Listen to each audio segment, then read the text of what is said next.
President Trump says no. He will not be apologizing for that video posted on his social media account depicting former President Barack Obama and his wife Michelle as apes. Trump said he had only watched the first part of the video and not the part that showed the Obamas. The video was online for almost 12 hours, drawing bipartisan condemnation. After it was removed, the White House blamed a staffer for including the offensive material. Let's bring in CNN correspondent Julia Benbrook, who's joining us now. Julia, what more did the president say about this? Yeah, Jessica, he spoke about this a little bit on Air Force One last night as he traveled out here to Florida for the weekend. And he was pressed on should he apologize, should he take some responsibility. He made it clear that he does not believe that he made a mistake here. As you mentioned, he said that he watched the first part of this post, which included debunked voter fraud claims, that he did not watch it all the way through to see the racist image that was included. Trump also said that his team took this down as soon as they found out that that was in there.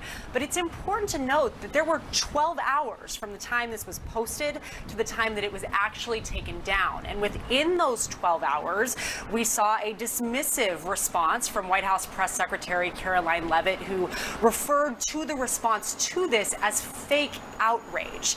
The outrage, though, was very real, and it was coming from both sides of the aisle, including some of Trump's most loyal and closest allies. One of those notable responses came from Senator Tim Scott, who said that he was praying that this post was a mistake. He called it the most racist thing he has seen out of this White House and that it needed to be taken down. When the post was eventually taken down, the White House did say that an unnamed staffer was responsible for the error. Now, as I mentioned off the top here, Trump was pressed on if he should take responsibility, but I want you to hear that interaction for yourself. Mr. President, a number of Republicans are calling on you to apologize for that post. Is that something you're going to do? No, I didn't make a mistake. I am, by the way, the least racist president you've had in a long time, as far as I'm concerned. Now, according to sources who are familiar with the president's social media use, he does often personally post on his accounts, but a few others do have access to those accounts as well. Now, they do say that often in those late night posts, which is what we saw here early mornings, that he does do some of that on his own. Again, the White House has said that a staffer is responsible for this error. When pressed on if that staffer would be fired, Trump declined to say. All right, Julia Benbrook for us there in West Palm Beach, traveling with the president this weekend. Thank you so much. Let's bring in CNN senior political reporter Aaron Blake, who's joining us now. Aaron, you've written a piece, some analysis over this. The president has said he reviewed only the first part of the video, then passed it on to a staffer. But a couple things you note, and I want you to walk everybody through this. One, this is not the first time we've seen posts like this from him. He has a long history of posts that are really ugly, this one being a racist post. And this video's a minute long, so it's not like there's so much to review. So what did you find? Yeah, I think that's an important point here, which is that the video itself was 1 minute and 2 seconds long, actually. So that's not a whole lot of content for the president to be reviewing. And, you know, his argument is that he basically sent this along to a staffer who didn't watch the entire thing, the entire 1 minute and 2 seconds long. But I think the larger point here is that this has happened over and over again to some extent. This might be the ugliest example of this phenomenon.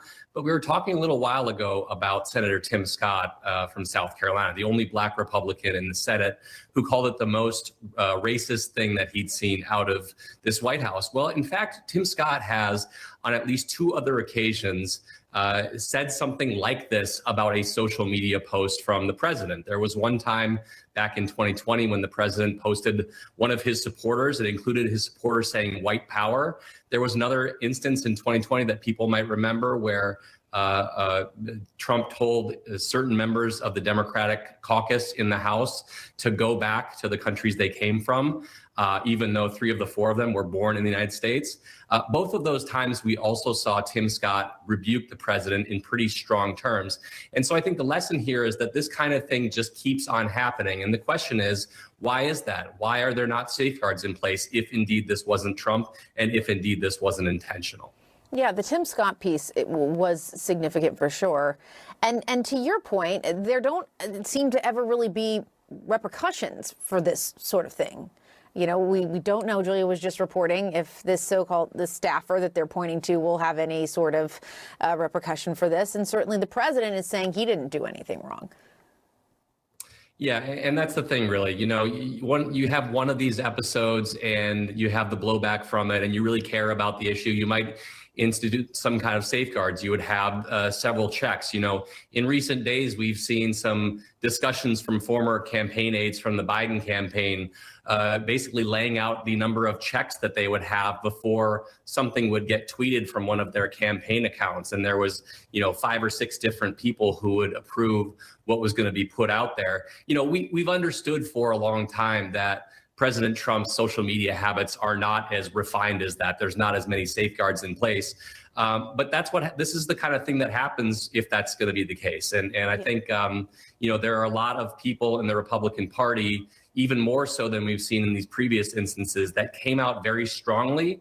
They didn't wait around and kind of wait to be asked about this. They came out forcefully on their own. And I think that's a really notable part of this episode relative to the ones that came before it.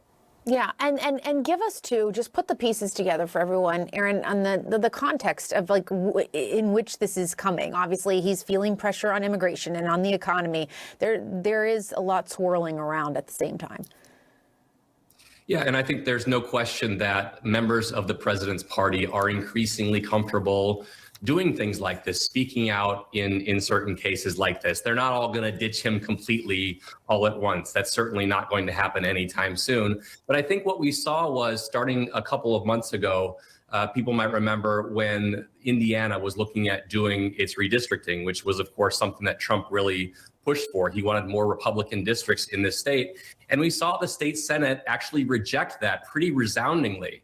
And I think that really sent a signal, especially after the 2025 elections, that Republicans are concerned about where their party's at right now. And that sometimes gives Republicans a little bit more courage to speak out against the president, to say what they really think about what he's doing, and to try and adjust his course. You know, this is also something where these Republicans see what's coming out of the president's social media feed, and they might worry what that says about their own political future, if this is going to continue to be a problem for the party. And so I think it's all those things kind of coming together to create a situation in which Republicans are much more comfortable speaking out quickly on something like this.